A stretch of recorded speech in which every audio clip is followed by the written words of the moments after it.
Hola, soy Alex Ulloa, director académico del Centro de Estudios Constitucionales del Tribunal Constitucional del Perú, y continuamos con un nuevo capítulo de nuestros coloquios constitucionales, producto académico a través del cual entrevistamos a destacados profesores, especialistas y profesionales nacionales e internacionales del mundo del derecho.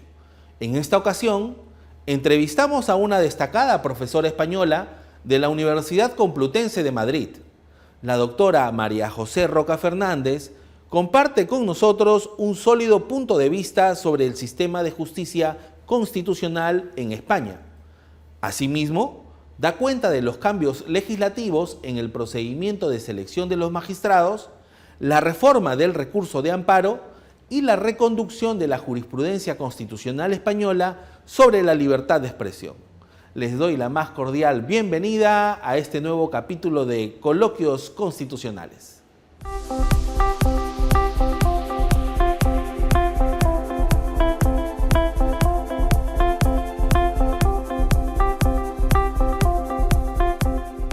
Bienvenidos, mi nombre es Alex Ulloa, director académico del Centro de Estudios Constitucionales del Tribunal Constitucional del Perú, y a nombre del magistrado Elder Domínguez Haro, director general del Centro de Estudios Constitucionales, les damos la más cordial bienvenida a este nuevo capítulo de nuestros coloquios constitucionales.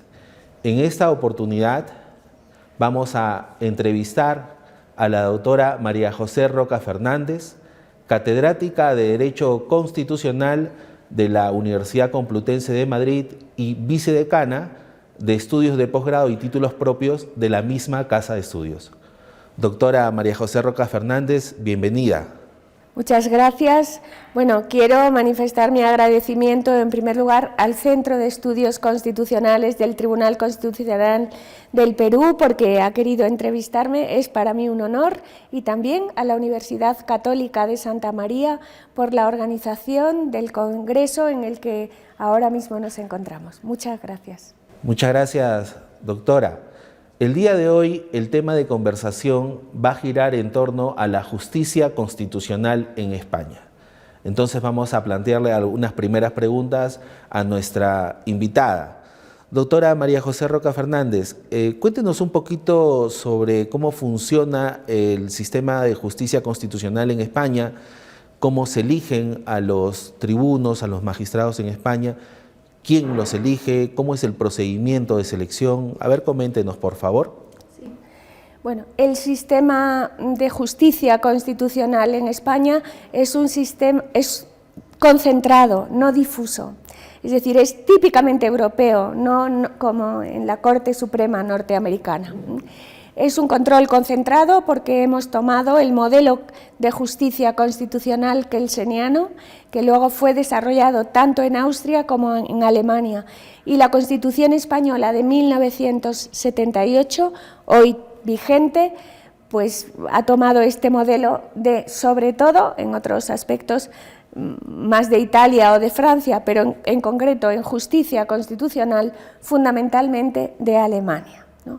O sea, por esto digo pues que es un sistema de justicia constitucional concentrado, pero a la vez tenemos, o sea, es decir, comprende el recurso de amparo, recursos, por tanto, garantía de los derechos humanos, y recurso de amparo que puede ser interpuesto por cualquier ciudadano que considere que ha sido lesionado alguno de los derechos fundamentales que tienen reconocida la garantía del recurso de amparo, es decir, del artículo 14 al artículo 29 de la Constitución española. Claro, en este sentido, en la medida en que nuestro Tribunal Constitucional ha incluido el control de convencionalidad, no como ustedes, que obviamente es el de la Corte, la Corte Interamericana de Derechos Humanos, en nuestro caso el del Convenio Europeo de Derechos Humanos o la jurisprudencia del Tribunal de Estrasburgo, pues en ese sentido hay que decir que se ha difuminado un poco la justicia constitucional en ese sentido. ¿Por qué? Porque el control de convencionalidad no lo hace solo el Tribunal Constitucional español, lo hacen también los jueces de la jurisdicción ordinaria. En ese sentido, pues, aunque nuestro modelo es típicamente concentrado, tiene ahí, digamos, un inicio de difusión, ¿no? Luego, por lo que me decía de cómo se eligen los magistrados del Tribunal Constitucional Español, bueno, en España el Tribunal Constitucional no forma parte del Poder Judicial. En eso se separa de Alemania, aunque Alemania es su modelo en este sentido, porque en Alemania el Tribunal Constitucional forma parte del Poder Judicial, en España no. El Tribunal Constitucional se elige, tiene 12 miembros y se eligen por 3 años cada 4, es decir, se eligen 4 por el Congreso, 4 por el Senado, 4 a los 3 años le toca al Senado, a los 3 años le toca... ¿Me explico, no? Y, o sea, 4, 4 y 4, Congreso, Senado, y los otros 4 se eligen 2 por el Gobierno y 2 por el Consejo General del Poder Judicial.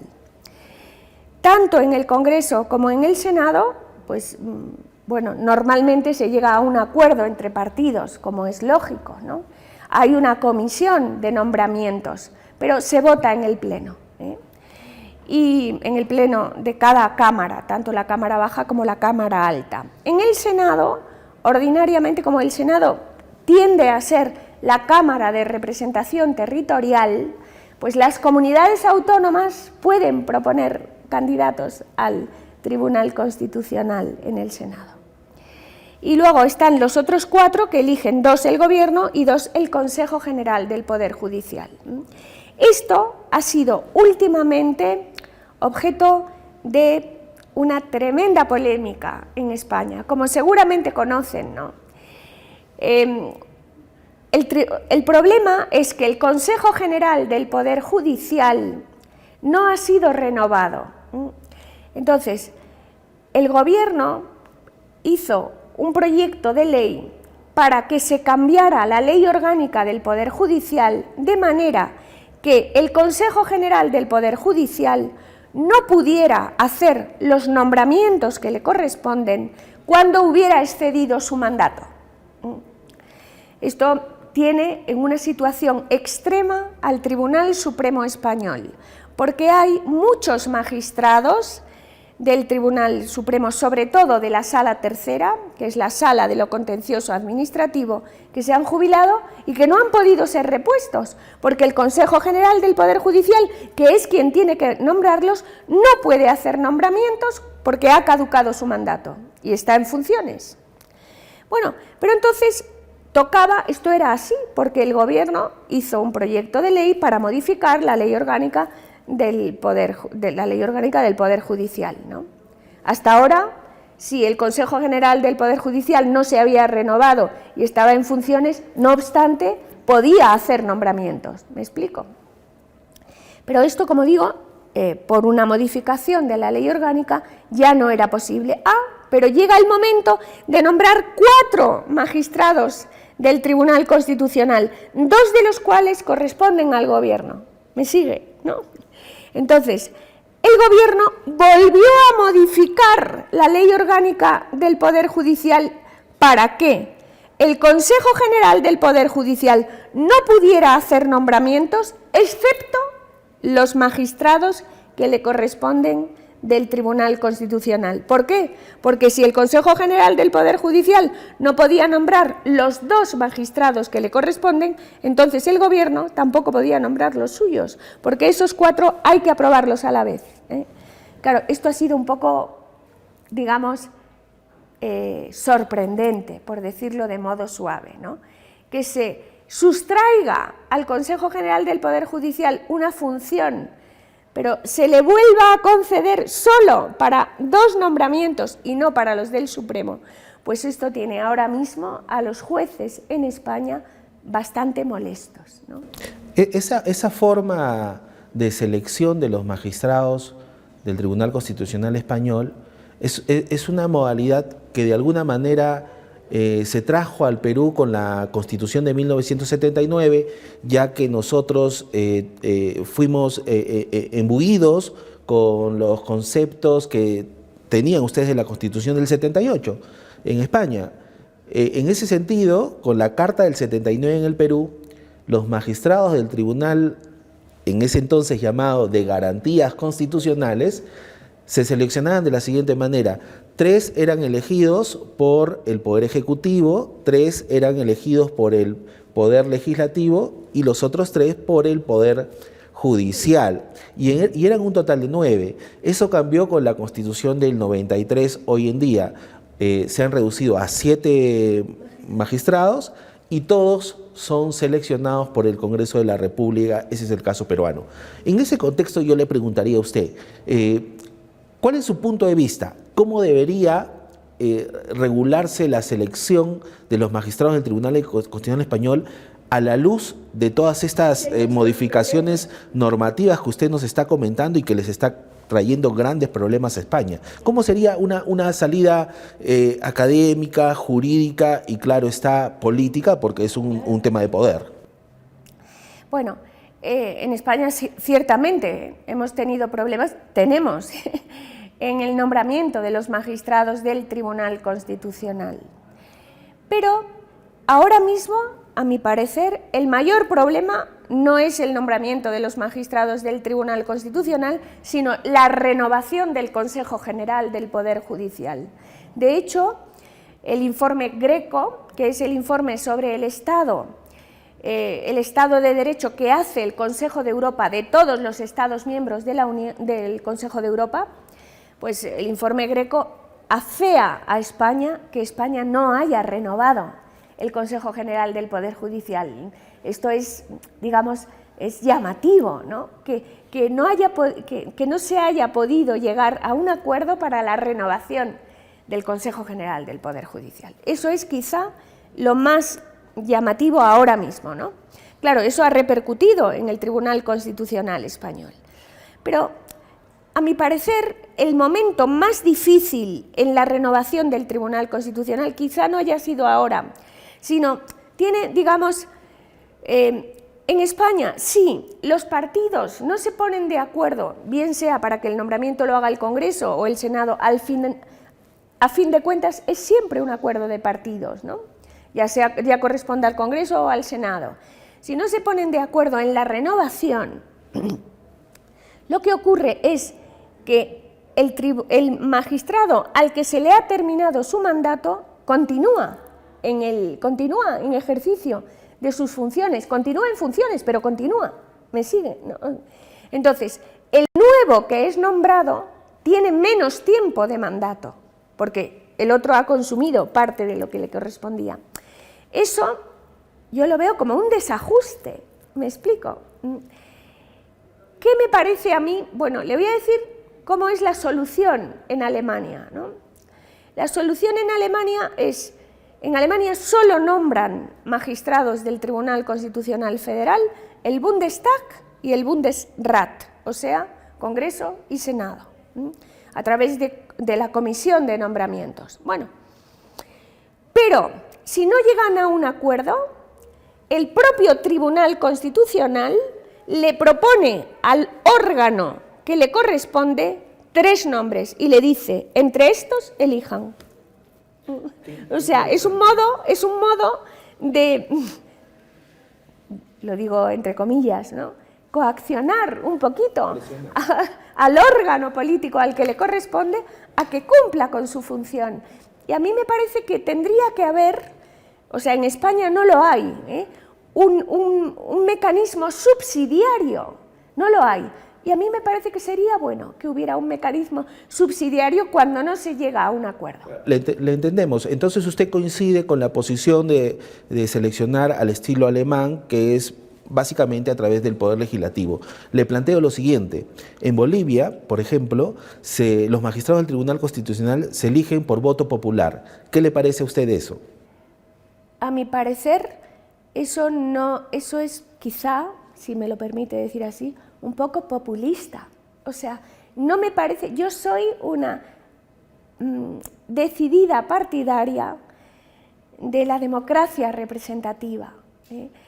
El pueblo estamos representados en nuestras cámaras legislativas.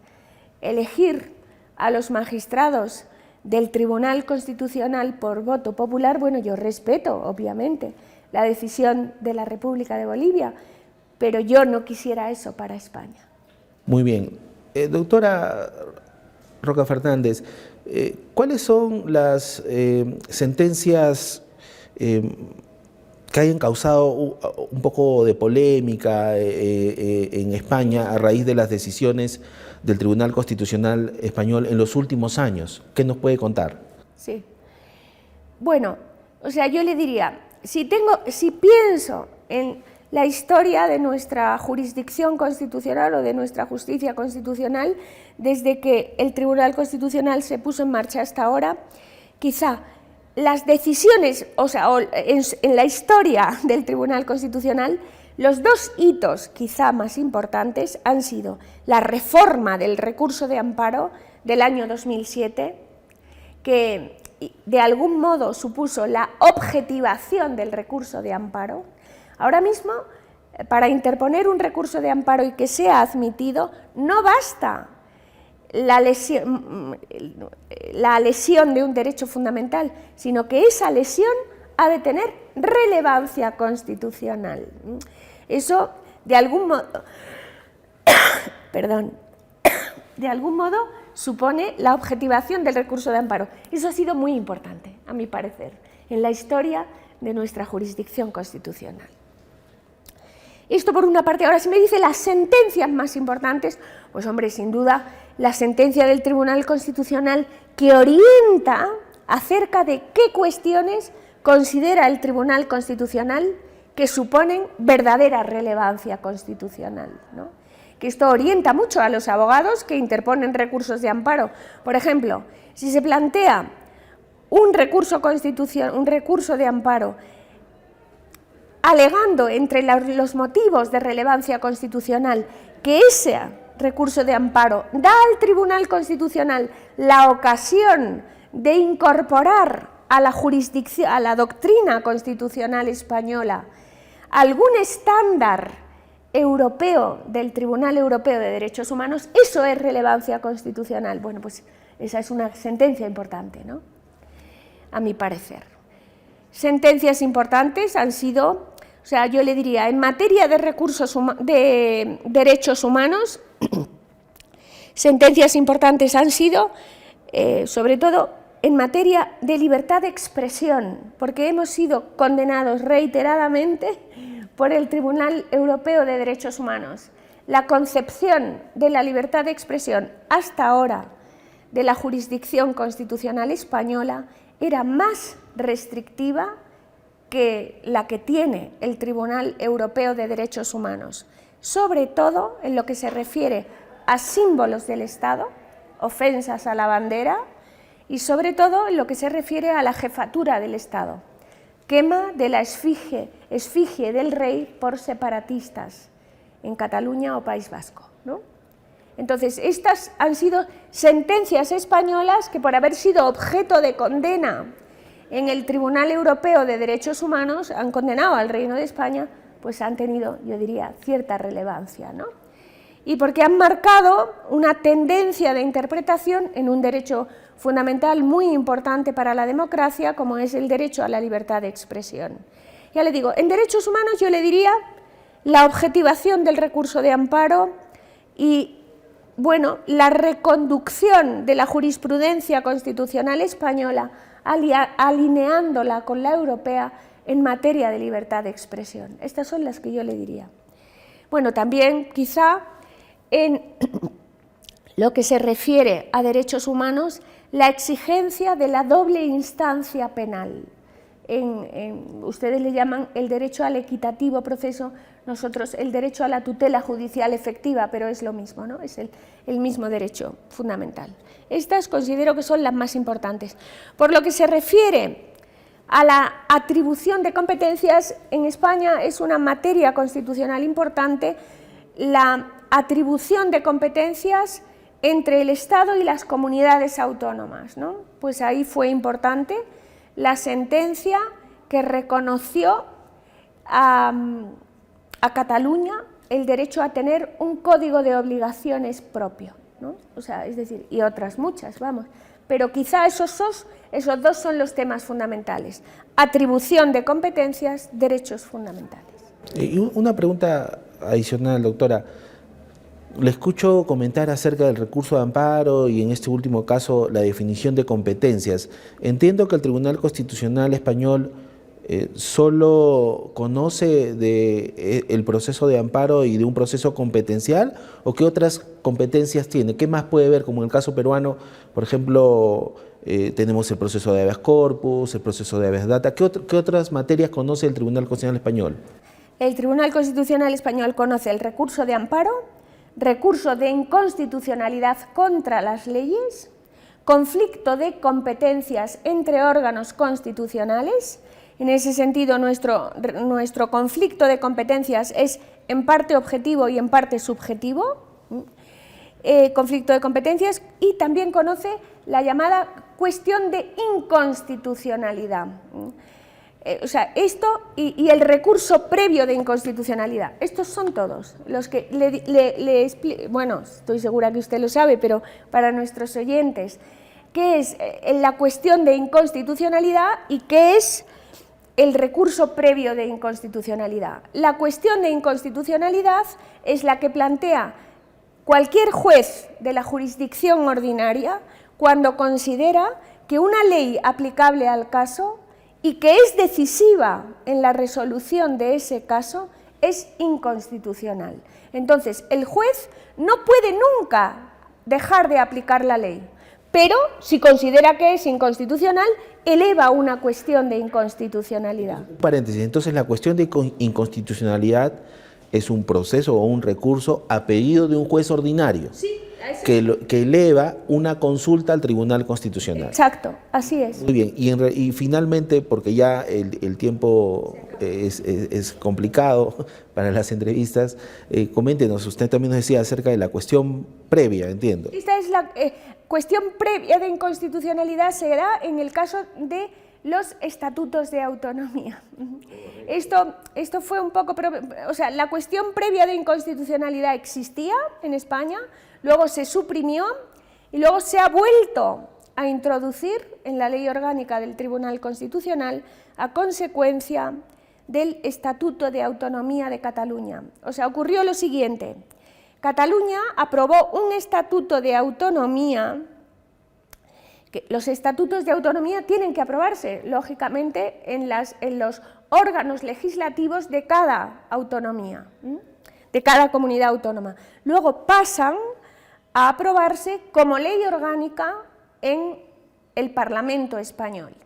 Y fue aprobado, pero se consideró, o sea, se interpuso un recurso de inconstitucionalidad porque se consideró que algunos preceptos de ese Estatuto de Autonomía eran contrarios a la Constitución. El Tribunal Constitucional consideró que efectivamente algunos preceptos del Estatuto de Autonomía de Cataluña eran contrarios a la Constitución, pero claro, en medio, como había pasado tiempo, el Estatuto de Autonomía había entrado en vigor y se habían desarrollado a nivel legislativo por la comunidad autónoma algunos de esos preceptos después declarados inconstitucionales. Eso supuso pues un gran descontento social en Cataluña. Por ese motivo se volvió a introducir la cuestión previa de inconstitucionalidad en el caso de los estatutos de autonomía. Es decir, cuando un grupo parlamentario considere que un estatuto de autonomía que se presenta a las Cortes para su aprobación tiene algunos preceptos que son inconstitucionales, puede interponer recurso previo de inconstitucionalidad. No es necesario que se apruebe la ley. ¿Me sigue? ¿No?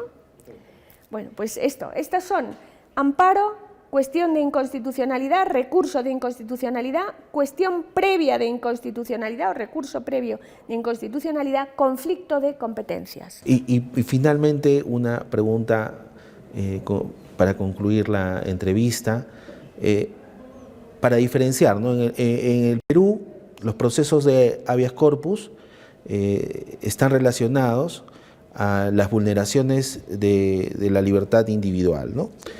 Y los procesos de amparo a los otros derechos, a excepción de los que ya resuelve el habeas data. Cuando usted menciona el recurso de amparo, incluye el habeas corpus. vulneración de las libertades individuales. Ah, correcto, perfecto.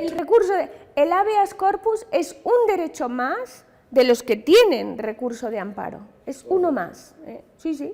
Ha quedado bastante claro y estimada doctora Roca Fernández, a nombre del Centro de Estudios Constitucionales, le agradecemos infinitamente el haber aceptado esta entrevista para este coloquio constitucional y esperamos tenerla en una próxima oportunidad. Bueno, al contrario, soy yo quien está muy agradecida a todos ustedes que me escuchen y siempre vengo al Perú con mucho gusto porque me siento como en mi propia casa. Perú es muy, muy acogedor.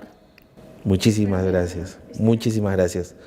Con ello hemos concluido el presente coloquio constitucional y les agradecemos el habernos escuchado a través de nuestras redes sociales. Muchísimas gracias, hasta pronto.